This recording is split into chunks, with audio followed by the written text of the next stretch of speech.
नेहा बचपन से ही दूसरों से थोड़ी अलग थी।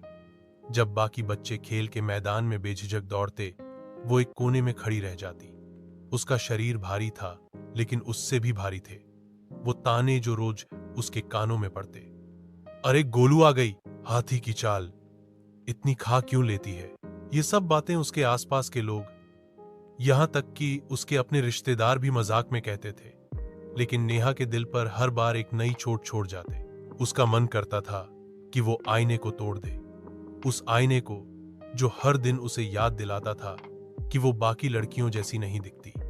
वो कपड़े जो दुकानों में टंगे होते उसे जैसे चिढ़ाते थे, तेरे लिए नहीं है ये। वो हर बार अपने आकार के हिसाब से कपड़े ढूंढती और मन मारकर खुद को किसी तरह फिट करने की कोशिश करती। लेकिन दिमाग में एक ही बात गूंजती, अगर मैं पतली होती तो शायद लोग मुझे पसंद करते। नेहा के माता पिता उसे बहुत प्यार करते थे, लेकिन उनका भी ध्यान बार बार उसके वजन पर जाता। माँ कहती, शादी की उम्र आ रही है, थोड़ा ध्यान दे अपने शरीर पर। पापा कभी कभी उसका मन रखने के लिए कहते, तू जैसी है बहुत सुंदर है, लेकिन थोड़ा वजन कम कर ले, सेहत के लिए अच्छा रहेगा। यह सेहत शब्द नेहा के लिए धीरे धीरे एक बोझ बन गया था, क्योंकि अब हर कोई उसकी सेहत को उसके शरीर से जोड़कर देखता था, ना कि उसके दिल, दिमाग या आत्मा से। कॉलेज में दाखिला हुआ तो नेहा ने सोचा था कि शायद अब लोग बड़े हो गए होंगे, समझदारी से पेश आएंगे, लेकिन हालात ज्यादा नहीं बदले। कॉलेज की लड़कियां उसके कपड़ों, चलने के ढंग और खाने की आदतों का मजाक उड़ाती।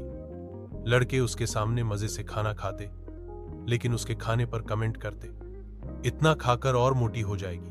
और जब कोई दोस्त बनता भी तो या तो दया की भावना से या फिर इसलिए कि नेहा हर बात चुपचाप सह लेती थी।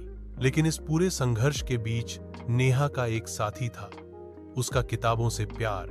वो घंटों लाइब्रेरी में बैठकर पढ़ती रहती, कहानियों की दुनिया में खो जाती।